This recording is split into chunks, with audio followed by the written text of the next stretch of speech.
ஓம் சாந்தி. எல்லோருக்கும் இனிய பொங்கல் நல்வாழ்த்துக்கள். 14/1/2026 சாக்கார் முரளி பாப்தாதா சொல்கிறாங்க, இனிமையான குழந்தைகளே, ஒவ்வொரு அடியிலும் பாபாவுடைய ஸ்ரீமத் படி நடந்துக்கிட்டே இருக்கணும். ஒரு தந்தை சொல்கிறத மட்டும்தான் கேட்கணும். அப்போ தான் மாயையுடைய தாக்குதல் ஏற்படாது. உங்கள் மனசு சொல்கிற மாதிரியோ மற்றவங்க சொல்கிற மாதிரியோ கேட்டிங்கன்னா மாயக்கிட்ட போய் மாட்டிக்குவீங்க. ஸோ அதுதான் அங்கே சீதை ராவணன் சொல்கிற மாதிரி கோட்டை தாண்டி மாட்டிக்கிறான். ஸோ அதனால் பாபா என்ன சொன்னார், அந்த ஸ்ரீமத்துன்ற கோட்டை தாண்டக்கூடாது. ஒவ்வொரு அடியிலும் ஸ்ரீமத் படித்தான் நடக்கிறேன்னா அப்படின்னு செக் பண்ணணும். அதுக்கு முரளி மிஸ் பண்ணக்கூடாது, நேற்று சொன்ன மாதிரி. ஏன்னா முரளியில் தான் ஸ்ரீமத் கிடைக்கும்.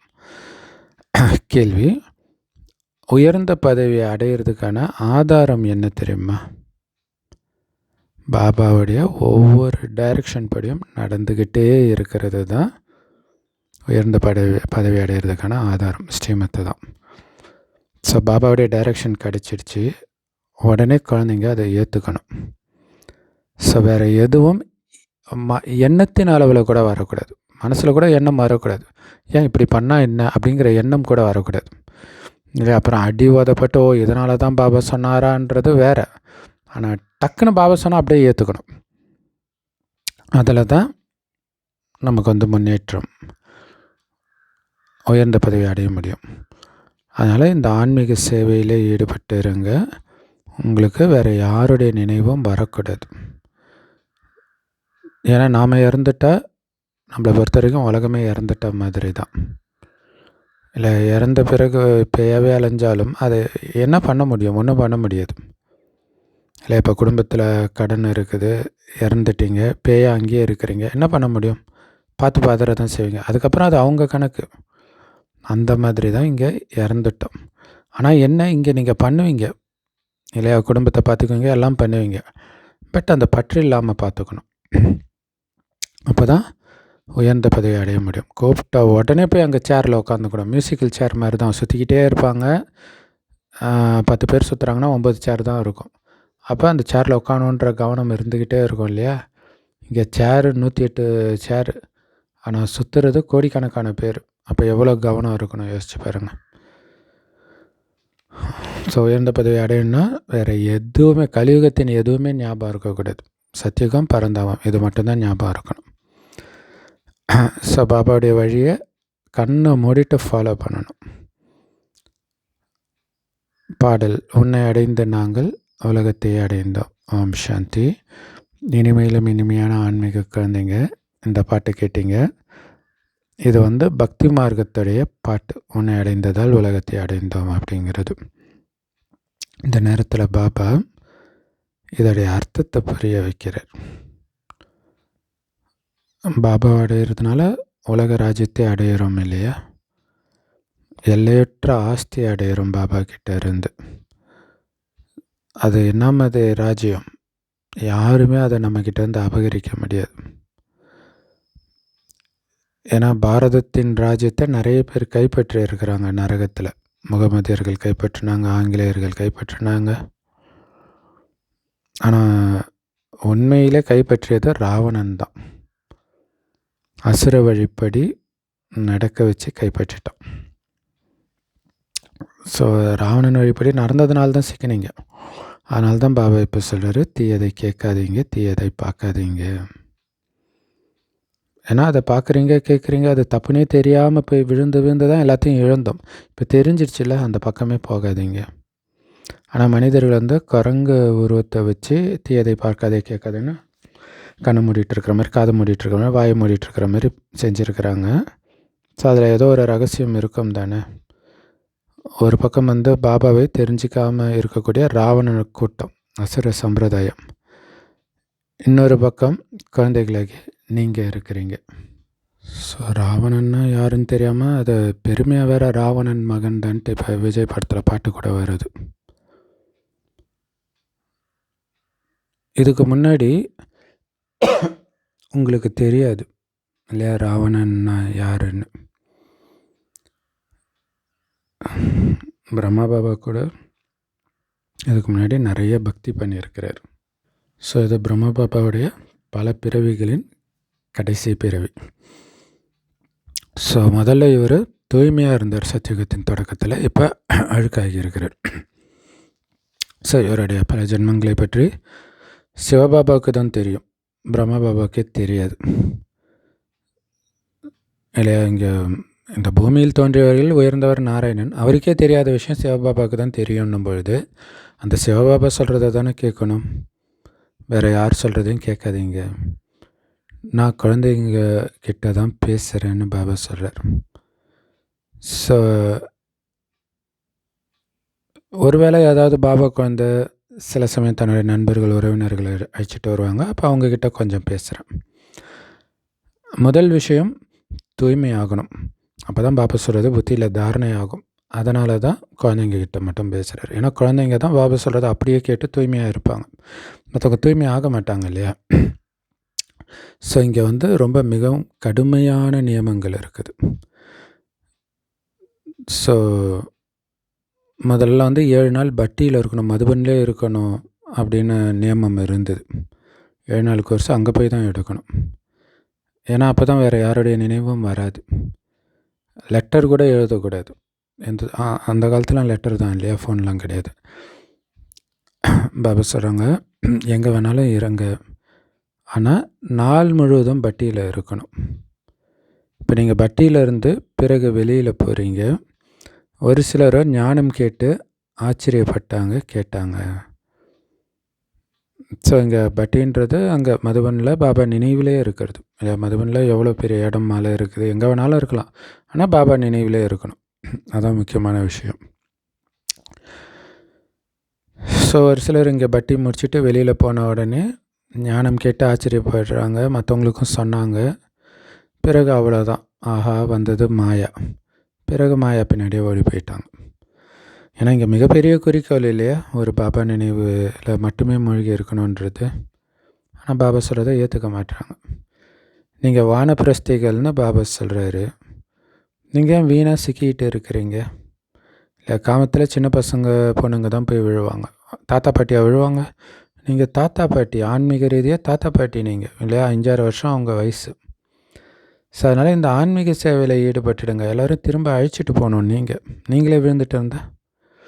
அதனால் உங்களுக்கு யாருடைய நினைவும் வரக்கூடாது.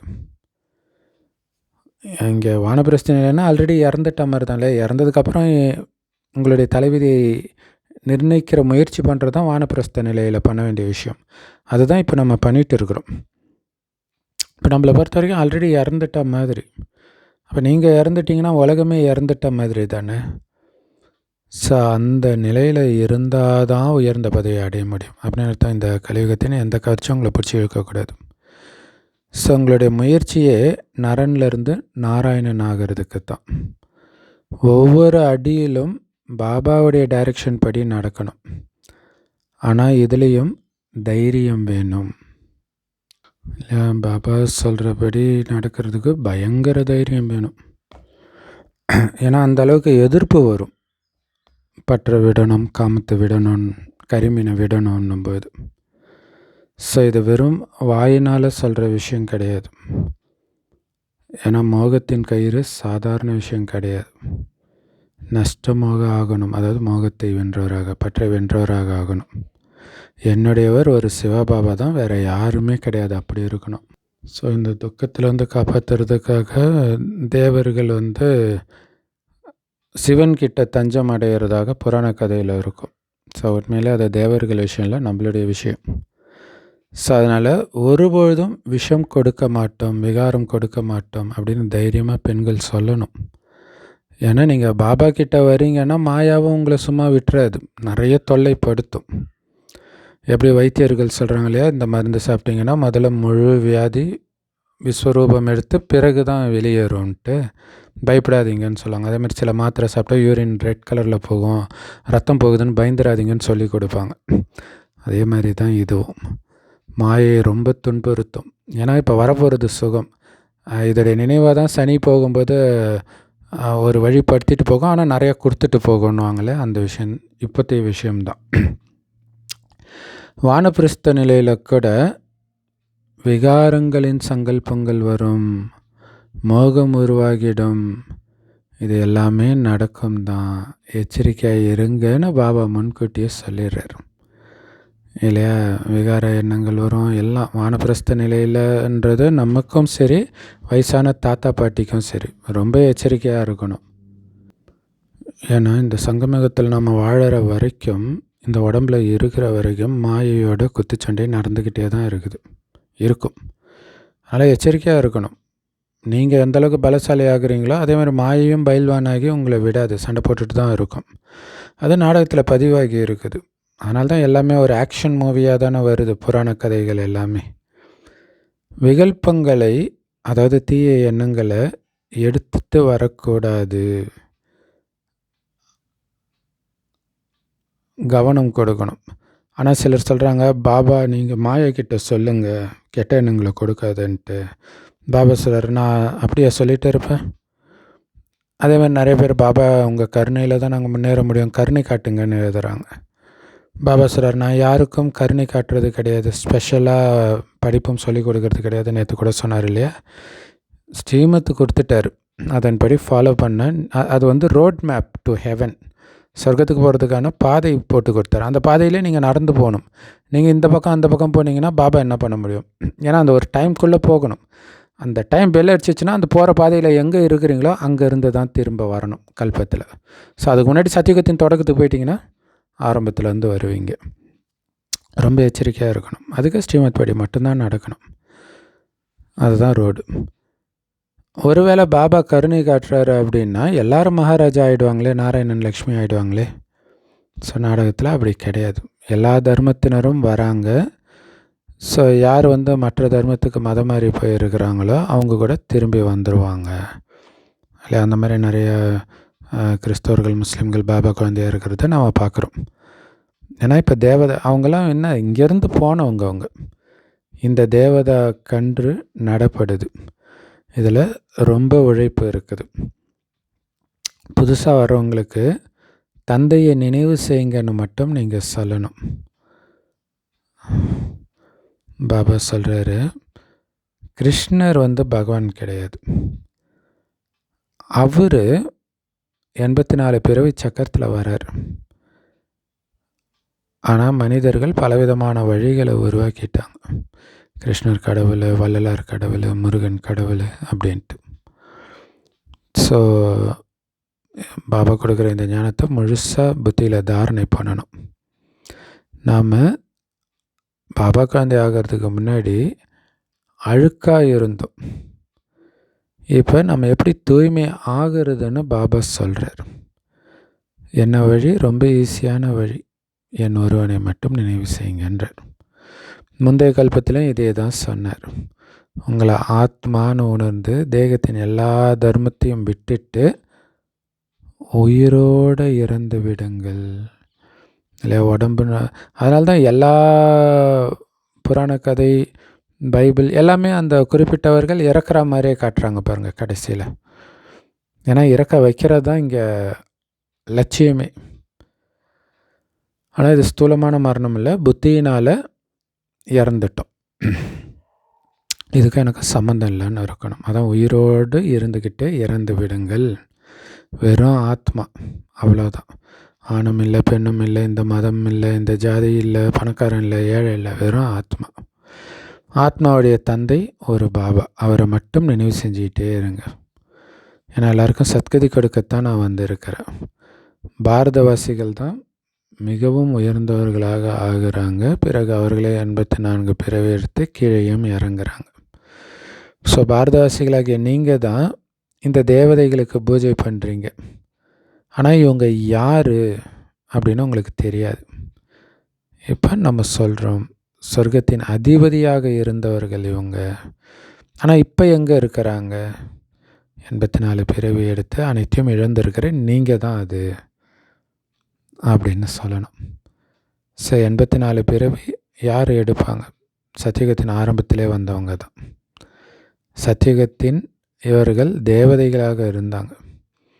இப்போ மறுபடியும் இந்த மகாபாரத போர் மூலமாக எல்லாமே அழிய போகுது இல்லை? 3ஆம் உலகப் போர் ப்ளஸ் இயற்கை சீற்றம் எல்லாமே அழிச்சிடும். ஏன்னா இப்போ எல்லாருமே தூய்மை இல்லாமல் தமோ பிரதானமாக இருக்கிறாங்க. நான் கூட இவருடைய அநேக பிறவிகளின் கடைசியில் தான் இவர் உடம்புல வந்து பிரவேசிக்கிறேன். இவர் வந்து முழுமையான பக்தராக இருந்தார். நாராயணனுடைய பக்தராக பூஜை பண்ணிட்டு இருந்தார் நாராயணனுக்கு. ஸோ இவருக்குள்ளே நான் பிரவேசமாகி மீண்டும் இவரை நாராயணனாக ஆக்குறேன். இப்போ நீங்கள் கூட முயற்சி செய்யணும். இந்த தேவதை ராஜ்யம் இப்போ ஸ்தாபனை ஆகிட்டு இருக்குது. ஸோ மாலை உருவாகுது இல்லையா? மேலே இருக்கிறது நிராகார மலர் சிவபாபா, உடல் இல்லாதவர். பிறகு அந்த மாலை ஜபமாலை உருட்டுறாங்களே, அதுக்கு அடுத்தது மேரு ஜோடி மாமா பாபா.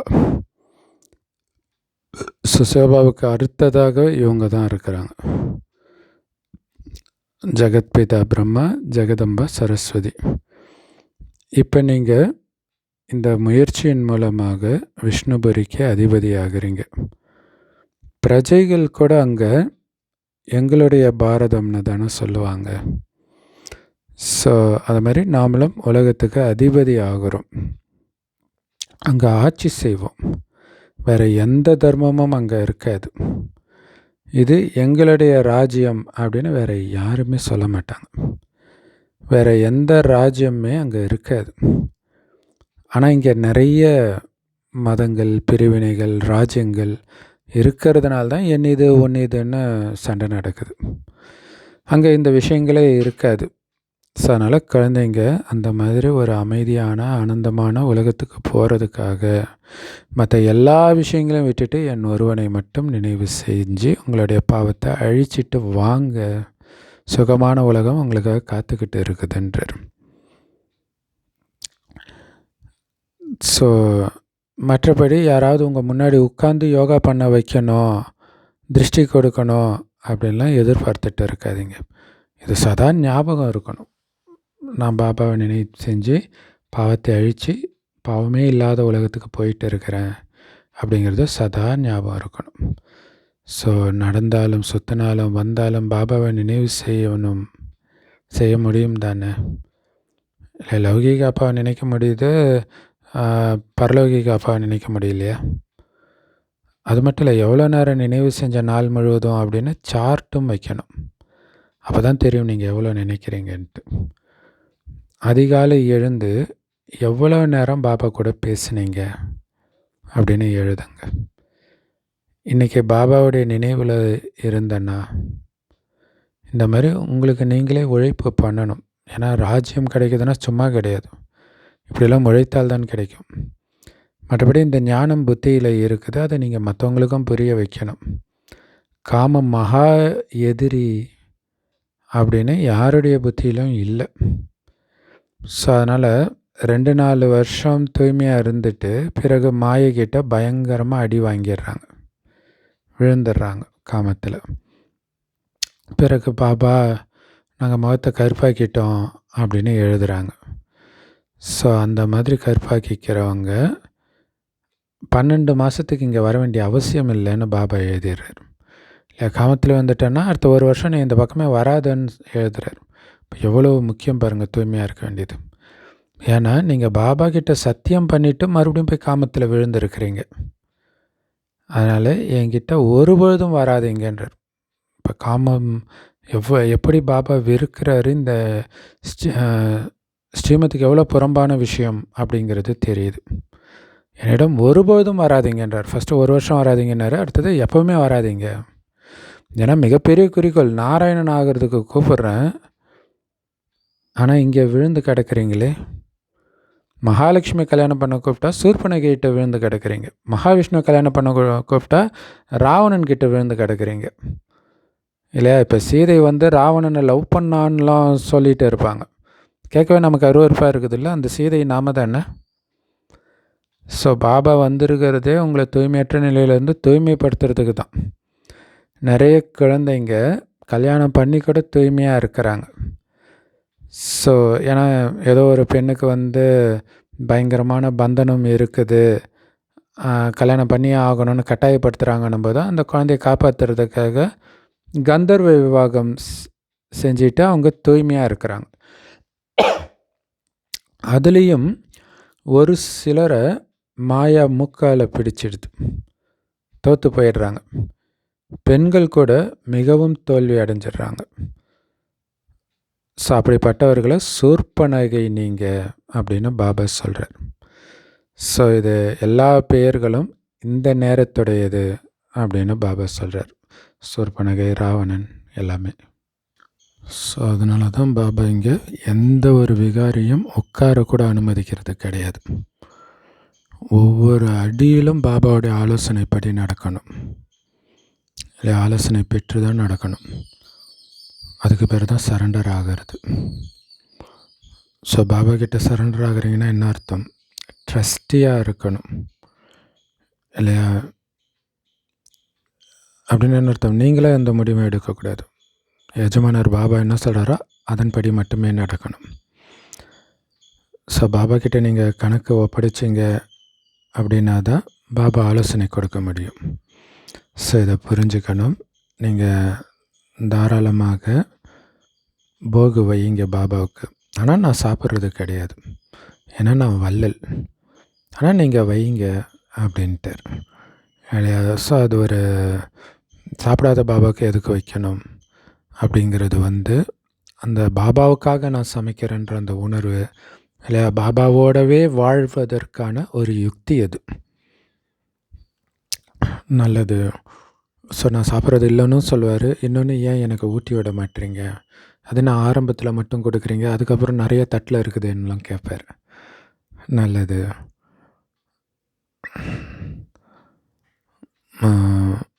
இரவு வகுப்பு 15/6/1968 முரளி. எது நடந்து முடிஞ்சிடுச்சோ அதை திரும்பி பார்க்கும் பொழுது யாருக்கு பலவீனமான இதயம் இருக்குதோ அவங்களுடைய இதயத்துடைய அந்த பலவீனத்தையும் திரும்பி பார்க்க வேண்டியதாக இருக்குது.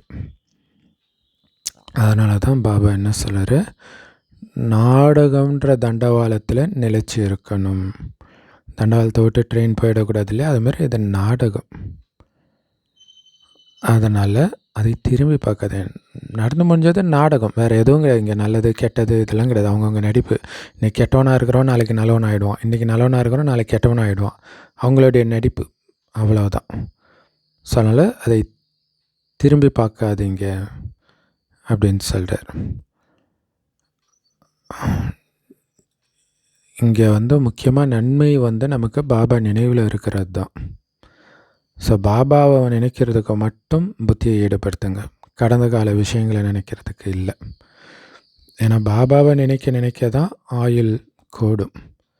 இப்போவும் சரி, ஆத்மாவின் ஆயுளும் சரி. ஸோ ஏன்னா இப்போ ஆயுள் கூடும்போது நீங்கள் இன்னும் நிறைய முயற்சி பண்ண முடியும்.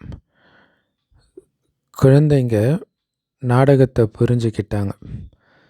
அப்படி புரிஞ்சுக்கிட்டீங்க அப்படின்னா வேறு எந்த சிந்தனையும் இருக்காது இல்லை. இது ஏன் இப்படியாச்சு, அது ஏன் இப்படியாச்சு, அது நாடகத்தில் பதிவாச்சு, அவ்வளோதான். நாடகத்தில் இப்போ ஞானத்தை கற்றுக்கிற பாகமும் பிறருக்கு கற்றுக் கொடுக்கிற பாகமும் நடந்துட்டு இருக்குது. பிறகு இந்த பாகம் முடிஞ்சிடும், பாபாவுடைய பாகமும் முடிஞ்சிடும், நம்ம பாகமும் முடிஞ்சிடும். ஸோ அவர் ஞானத்தை கொடுக்குற பாகமும் இருக்காது, அவர்கிட்ட ஞானத்தை அடையிற பாகமும் நமக்கு இருக்காது. ஏன்னா பாபாவுக்கு சமமாகிடுறோம். ஏன்னா அவர்கிட்ட இருந்த அத்தனையும் நம்மக்கிட்ட கொடுத்துட்டார். நம்முடைய பாகம் பிறகு புது உலகத்தில் மறுபடியும் ஸ்டார்ட் ஆகும். பாபாவுடைய பாகம் சாந்தி தாமத்தில் இருக்கும் இல்லை, அங்கே ரெஸ்ட் எடுப்பார். ஸோ இந்த 5,000 வருஷ சினிமாவில் என்னென்ன நடக்குன்றது ரீலில் ஏற்கனவே ரெக்கார்ட் ஆகிருக்குது இல்லையா? ஸோ அதன்படி நம்முடைய பாகம் பாக்கியத்தின் பாகம், சொர்க்கத்தில் பாக்கியத்தை அனுபவிப்போம். பாபாவுடைய பாகம் சாந்தி தாமத்தில் ஓய்வு எடுக்கிறது. ஏன்னா பாபா கொடுக்குற பாகமும் நாம் பெரும் பாகமும் இங்கேயே முடிஞ்சிருச்சு.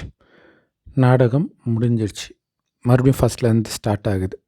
அங்கே நாம் ஆட்சி செய்கிறதுக்காக வருவோம். ஸோ அங்கே நம்மளுடைய நடிப்பே மாறிடும். இங்கே இருக்கிற நடிப்பு இருக்காது. ஞானம் முடிஞ்சிடும், மறந்துடும். ஸோ தேவதையாகிடுவோம். பாகமே முடிஞ்சிடுச்சு அப்படின்னா எந்த வித்தியாசமும் இருக்காது. பாபாவுடைய பாகமும் இருக்காது, குழந்தைங்களுடைய பாகமும் இருக்காது. ஸோ வித்தியாசம் இருக்கிறதுனால அவர் ஞானத்தை கொடுத்து அவருக்கு சமமாக்கிட்டு போயிடுறார்.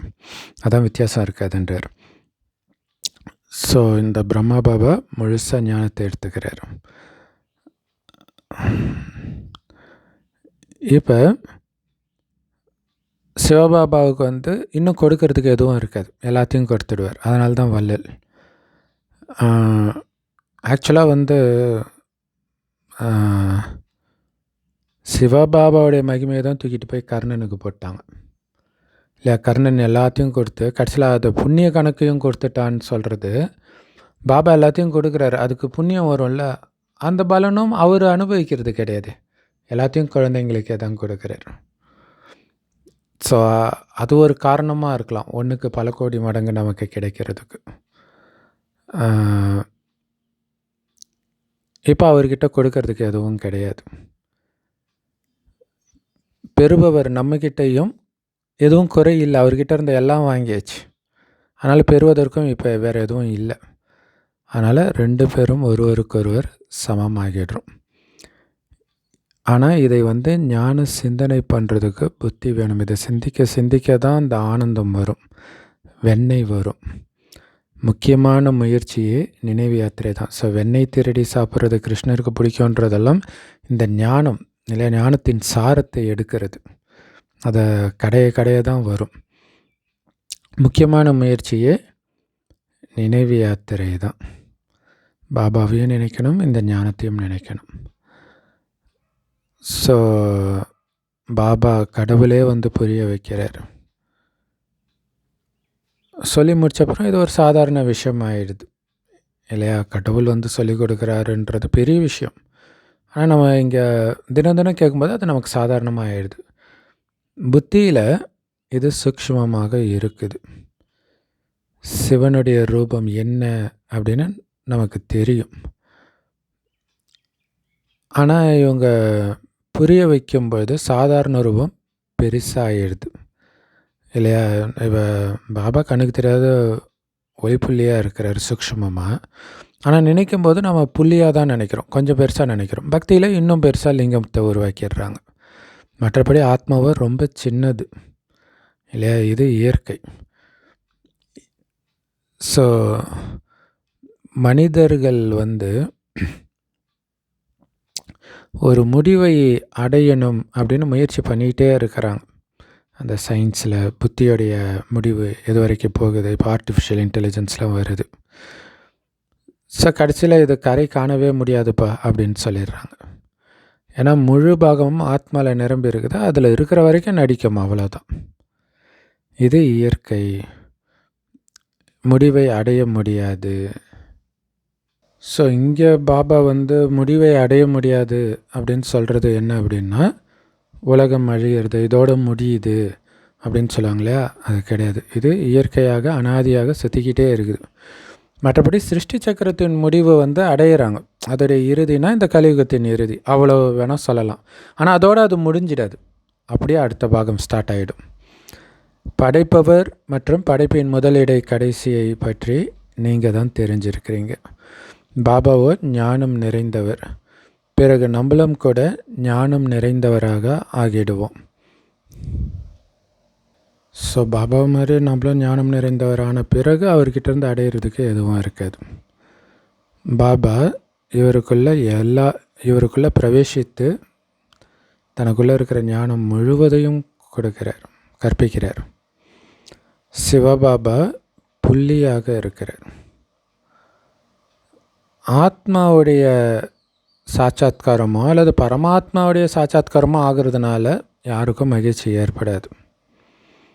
ஒரு புள்ளியை பார்க்குறதுனால என்ன சந்தோஷம் வரும்? ஒரு கிருஷ்ணரை பார்த்தா சந்தோஷம் வரும், ஒரு புள்ளியை பார்க்குறதுனால என்ன சந்தோஷம் வரும்? ஸோ அதனால் உழைப்பு செஞ்சு பாபாவை நினைக்கணும், அப்போ தான் உங்களுடைய பாவம் அழியும்.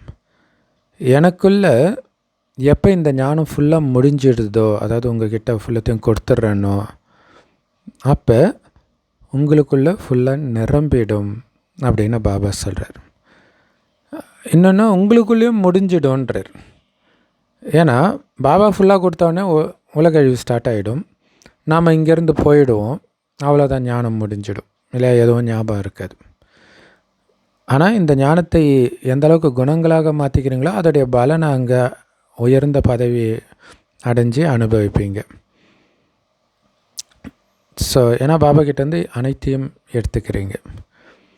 பிறகும் பாபா பாபா தானே, ஆத்மாக்களாகிய நீங்களும் ஆத்மாக்களாக தான் இருப்பீங்க. பாபா கிட்டேருந்து ஞானத்தை ஃபுல்லாக எடுத்துட்டதுனால நீங்கள் பாபா ஆகிட மாட்டீங்க. இது ஞானம். பாபா பாபா தான், குழந்தைங்க தான். ஸோ இதை ஒரு 2 நாளாக பாபா தொடர்ந்து சொல்கிறார் இல்லையா, யாரும் கடவுளாக முடியாது. ஸோ இதெல்லாம் ஞான சிந்தனை செய்கிறதுக்கான ஆழமான விஷயங்கள். எல்லோருமே இப்போ போக வேண்டிய நேரம் இல்லையா, எல்லோரும் போய் தான் ஆகணும். ஸோ ஆத்மாக்கள் எல்லாம் அங்கே போயிடும். முழு உலகமும் அழிய போகுது, முடிய போகுது. இதில் பயமற்றவராக இருக்கணும். ஏன்னா அழைச்சிட்டு போகிறதுக்கு தான் பாபா வந்திருக்கிறார் இல்லையா. பயமற்று உடலை விட்டு ஆத்மா பிரியுது, ஆனந்தமாக பிரியுதுன்னா தான் அது சொர்க்கத்துக்கு போகும். ஸோ அப்போ பயமற்றவராக இருக்கிறதுக்குத்தான் புருஷார்த்தம், முயற்சி செய்யணும். ஏன்னா பாபா சொல்லியிருக்கிறாங்க, ஃபுல் ஆத்ம உணர்வில் இருந்தால் பயம் இருக்காது, சரீர உணர்வில் தான் பயம் இருக்கும். அதனால் சரீர உணர்வே வரக்கூடாதுன்றார். அப்படிப்பட்ட நிலையில் போகணும். தேகத்தை பற்றி எந்த உணர்வும், தேகம்னு ஒன்று இருக்கிற உணர்வே இருக்கக்கூடாது. ஸோ அதனால தான் இப்போ இறந்துட்டீங்க, ஒளியாகவே உங்களை உணருங்கன்னு பாபா சொல்கிறார். தனக்கு சமமாக நம்மளை ஆக்குறார். ஸோ குழந்தைகளாக்கி நீங்கள் கூட உங்களுக்கு சமமாக மற்றவர்களை ஆக்கிட்டு இருக்கிறீங்க. ஒரு பாபாவுடைய நினைவு மட்டும்தான் இருக்கணும். அந்த மாதிரி முயற்சி பண்ணணும். வேறு எந்த நினைவும் இல்லாத மாதிரி முயற்சி பண்ணணும். இப்போ கொஞ்சம் நேரம் இருக்குது. இப்போ இந்த ரிஹர்சலை தீவிரப்படுத்தணும். நான் ஆத்மா, உடம்பு கிடையாது, ஒரு பரமாத்மாவுடையவர், எனக்கு வேறு யாரும் கிடையாது அப்படிங்கிறது உண்மையிலே ரிஹர்சல் பார்க்குறோம். ஏன்னா இந்த பயிற்சி தான் உங்களை மேலே அழைச்சிட்டு போகுது. அதனால் இந்த பயிற்சி தீவிரப்படுத்துங்கன்றார். பயிற்சியே பண்ணலைன்னா கடைசியில் நின்றுடுவீங்க, கால் நடுங்க ஆரம்பிச்சிடும், திடீர்னு மாரடைப்பு வரும், அந்த மாதிரி நடக்கும் இல்லையா. பயம் வந்துச்சுன்னா டக்குன்னு ஹார்ட் அட்டாக் வந்துடும்ல. என்னானாலும் பரவாயில்லப்பா, என்ன ஆகிடும், உடலை விட்டு உயிர் போகுமா. நிறைய பேர் சொல்லுவாங்க, என்ன உடம்பு விட்டு உயிர் தானே போகும், போனால் போகுதுன்னுவாங்க. ஸோ அந்த மனநிலையில் இருக்கணும். ஏன்னா எங்கே போகணும் எல்லாமே தெரியும். அது சிந்தனை பண்ணிக்கிட்டே இருந்தால் தான் அந்த நேரமும் அது ஞாபகம் வரும், பயம் இருக்காது, இல்லைன்னா மாட்டிக்குவீங்க. அதுக்கு தான் நினைவு பண்ணிக்கிட்டே இருங்கன்னு சொல்கிறார். ஏன்னா தம பிரதானமாக இருக்குது இந்த உடம்பு. இதில் ஹார்ட் அட்டாக் வர்றதுக்கெலாம் டைம் எடுக்காது, டக்குன்னு வந்துடும் இல்லையா. ஸோ எந்த அளவுக்கு நீங்கள் அசரீரி ஆகிட்டே இருக்கிறீங்களோ, பாபாவை நினைவு செஞ்சிட்டே இருக்கிறீங்களோ, அந்த அளவுக்கு பாபாவுக்கு நெருக்கத்தில் வந்துக்கிட்டே இருப்பீங்க. யார் யோகத்தில் இருக்கிறாங்களோ அவங்க தான் பயமற்றவர்களாக இருப்பாங்க. யோகத்தின் மூலமாக தான் அந்த சக்தி கிடைக்கிது. ஞானத்தினால செல்வம் கிடைக்கிது. குழந்தைங்களுக்கு சக்தி தேவை. ஸோ அதனால் சக்தி அடையணும்னா பாபாவை நினைவு செஞ்சுக்கிட்டே இருக்கணும். பாபா அழிவற்ற சர்ஜன். மற்றபடி நிறைய டாக்டர்ஸ் ஹார்ட் அட்டாக்லாம் இறக்கிறத பார்க்குறோம். ஆனால் நம்மளுடைய டாக்டர் அழிவற்ற சர்ஜன். அதனால் அவருக்கு எப்போவுமே நோயே வராது. இப்போ பாபா சொல்கிறாரு, இப்போ நீங்கள் உங்களுக்கு நீங்களே அழிவற்ற வைத்தியம் செஞ்சுக்கிட்டே இருங்க. நான் எப்படிப்பட்ட சஞ்சீவினி மூலிகை உங்களுக்கு கொடுக்குறேன்னா பிறகு ஒரு பொழுதும் உங்களுக்கு நோயே வராது 2500 வருடத்துக்கு. ஸோ அதுக்கப்புறம் கூட அப்படி இருக்கும் இல்லையா. பதித்த பாவனரான பாபாவை நினைவு மட்டும் பண்ணிக்கிட்டே இருக்கணும். அப்போ தூய்மை ஆகிடுவீங்க. பாருங்கள், தேவதைகள் எப்போவுமே நோயற்றவர்களாக தூய்மையானவர்களாக இருக்கிறாங்க இல்லையா. ஸோ இப்போ பண்ணுற முயற்சியின் ஆதாரத்தில் தான் அப்படி இருக்கிறாங்க. நம்ம கல்பமாக பாபா கிட்டேருந்து ஆஸ்தி அடையிறோன்ற நிச்சய புத்தி குழந்தைங்களுக்கு இப்போ இருக்குது. ஸோ இப்போ பாபா எப்படி வந்திருக்காரோ அது மாதிரி நினச்சி பார்க்க முடியாத அளவுக்கு வந்திருக்கிறார். அத்தனை முறை வந்திருக்கிறார். ஸோ பாபா எங்களுக்கு என்ன சொல்லி புரிய வைக்கிறாரோ அதுதான் ராஜயோகம். மற்றபடி பக்தி மார்க்கத்தில் இருக்கிற கீதை ஒரிஜினல் ராஜயோகம் கிடையாது. அது பக்தி மார்க்கத்தினுடையது. கொஞ்சம் கொஞ்சம் இருக்கும், அவ்வளோதான். ஆனால் இந்த ஞான மார்க்கத்தை பற்றி பாபா தான் புரிய வைக்கிறார். இதன் மூலமாக தான் நம்ம தாழ்ந்த நிலையிலிருந்து உயர்ந்த நிலைக்கு போகிறோம். நம்மளை அழைச்சிட்டு போகிறார் ஞானத்தின் மூலமாக. ஸோ யார் பாபா மேலேயும் இந்த ஞானத்தின் மீதும் உறுதியான நிச்சய புத்தி கொண்டவர்களாக இருக்கிறாங்களோ அவங்க தான் மாலையின் மணி ஆகிறாங்க. பக்தி செஞ்சு செஞ்சு நாம் கீழே தான் விழுந்து வந்திருக்கிறோம். இப்போ பாபா இந்த ஞானத்தை கொடுத்து உண்மையான வருமானத்தை சேர்க்க வைக்கிறார். அந்த பரலௌகிக தந்தை எந்த அளவுக்கு நமக்கு வருமானம் செய்ய வைக்கிறாரோ அந்த அளவுக்குலாம் எந்த லௌகிக தந்தையும் சம்பாத்தியம் செய்ய வைக்கிறது கிடையாது. நல்லது, குட் நைட் அப்படின்னு பாபா சொல்கிறாங்க. அற்புதமான முறையில் கொடுத்த அன்பான தாய் தந்தைக்கு அன்பு நினைவுகள் மற்றும் காலை வணக்கம். பாபா சொல்கிறாங்க, மாயை பயில்வானாகி உங்கள் முன்னாடி சண்டை போடும், ஆனால் பயப்படக்கூடாது. உடம்பே கிடையாது. நான் அமைதியான ஜோதி, ஆனந்தமான ஜோதி, தூய்மையான ஜோதி. இது சதா ஞாபகம் இருக்கணும். அப்போ தான் மாயை வென்றவர் ஆக முடியும். அதனால் ஒவ்வொரு அடியிலும் பாபாவுடைய வழிப்படி நடந்துகிட்டு இருக்கிற நான் செக் பண்ணி நடக்கணும். அதுதான் உங்கள் மேலே நீங்களே காட்டுற கருணை. பாபா ஸ்பெஷலாக யாருக்கும் கருணை காட்ட மாட்டார். வழி சொல்கிறதோடு முடிஞ்சு போச்சு. ஸோ பாபாவுக்கு தன்னுடைய உண்மையிலும் உண்மையான கணக்கை சொல்லணும். ட்ரஸ்டி ஆகி இருக்கணும் இல்லையா? எஜமானர்கிட்ட எல்லாத்தையும் சொல்கிறது தான் ட்ரஸ்டியோடைய வேலை. அவர் இஷ்டத்துக்கு இருக்கிறது கிடையாது. அதனால தான் எல்லா கணக்கையும் பாபா கிட்ட சொல்லி வெறும் ட்ரஸ்டியாக இருங்க. போகும்போதும் சுற்றும் பொழுதும் பாபாவை நினைக்கிற பயிற்சி பண்ணிக்கிட்டே இருங்க. வரதானம் ஆன்மீக ரோஜாவாகி வெகு தூரம் வரை ஆன்மீக நிறுவனத்தை பரப்பக்கூடிய ஆன்மீக சேவாதாரி ஆகுங்கள்.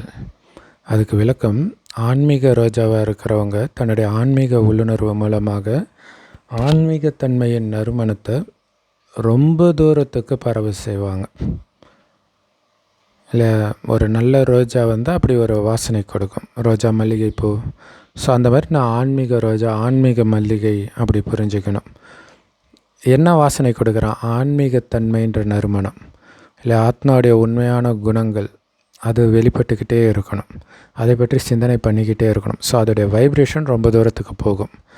ஸோ அந்த மாதிரி இருக்கக்கூடிய ஆன்மீக ரோஜாக்களாக இருக்கக்கூடிய ஆத்மாக்களுடைய பார்வையில் எப்போவுமே பாபா தான் நிரம்பியிருப்பார். அப்படின்னு அர்த்தம், அவங்களுடைய பார்வையில் பாபா தான் தெரிவார் எப்போவுமே. அதாவது அவங்க பாபாவை தான் பார்த்துட்ருப்பாங்க புத்தியினால். ஸோ அதுதான் அவங்க திருஷ்டியில் எப்போவும் பாபா நிரம்பி இருப்பார். அவங்க எப்போவுமே யார் கூட பேசினாலும் ஆத்மாவை தான் பார்த்து பேசுவாங்க, உடம்பு கிடையாது. நான் ஆத்மா பரமாத்மாவுடைய குடைநிழலில் தான் எப்போவுமே போயிட்டு இருக்கிறேன் அப்படின்ற உணர்வு இருக்கும். ஸோ அதோடைய நினைவாக தான் இந்து தெய்வங்கள் வீதி உலா வரும்போது அந்த கொடையோடவே எடுத்துகிட்டு வருவாங்க. அப்படின்னு அர்த்தம், பாபா நினைவுன்ற குடைநிழலுக்குள்ளே நான் போயிட்டுருக்கிறேன்ற உணர்விலே இருக்கிறவங்க.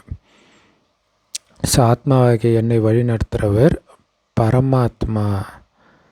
அந்த பரமாத்மா ஒவ்வொரு வினாடியும் என் முன்னாடியே இருக்கிறாருன்னு அவங்களுக்கு அனுபவம் ஆகுமா. ஸோ அதனால் எப்போவுமே இந்த ஆன்மீக நறுமணத்தில் மூழ்கியவராக சதா ஒரே சீரான மனநிலையிலே இருப்பாங்களாம். இல்லையா? அந்த போதையிலே இருப்பாங்க, பாபா அன்பிலே மூழ்கி இருப்பாங்க.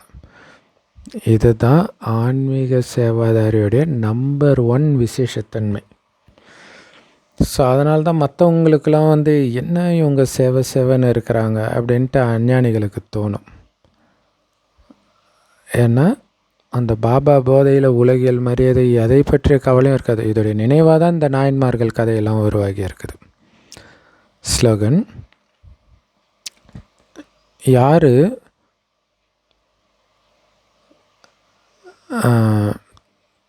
தடையற்று சேவை பண்ணிகிட்டே இருக்கிறாங்களோ அவங்க தான் நம்பர் 1 வர முடியும். ஸோ அப்படி நம்பர் 1 எடுக்கணும். நம்பர் 1 சேவையில் வரீங்க அப்படின்னாலே நம்பர் 1 பாக்கியசாலியாகவும் ஆகிறீங்கன்னு அர்த்தம். அவ்யக்த இஷாரா: இந்த அவ்யக்த மாதத்தில் பந்தன் முக்தாக இருந்து ஜீவன் முக்தி ஸ்திதியை அனுபவம் செய்யுங்க. பிராமண வாழ்க்கையில் தேகத்தின் பந்தனமும் முடிஞ்சிடணும், சம்பந்தத்தின் பந்தனமும் முடிஞ்சிடணும், சாதனங்களின் பந்தனமும் முடிஞ்சிடணும். எதுவுமே உங்களை பிடிச்சி இழுக்கக்கூடாது. நான் ஒரு பாபா, நான் ட்ரஸ்டி, அவர் சொல்கிறபடி நான் செஞ்சிட்ருக்கிறேன், அவ்வளோதான். எந்த ஒரு பந்தனமும் இப்போ உங்களுக்கு கிடையாது. அப்போ தான் பிராமணன்னு அர்த்தம். ஸோ பந்தனம் தன் பக்கம் பிடிச்சி இழுக்கும். ஆனால் சம்பந்தம் ஸ்நேகத்தின் சகயோகம் கொடுக்கும். ரெண்டுத்துக்கும் வித்தியாசம் இல்லையா? இங்கே சம்பந்தம் தான், பந்தனம் கிடையாது. அதனால் தேகத்தின்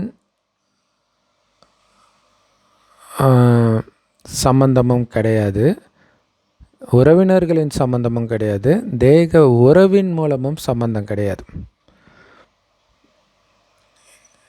இல்லையா? அதாவது இவங்க மாமா மச்சான் அந்த மாதிரி சம்பந்தமும் கிடையாது.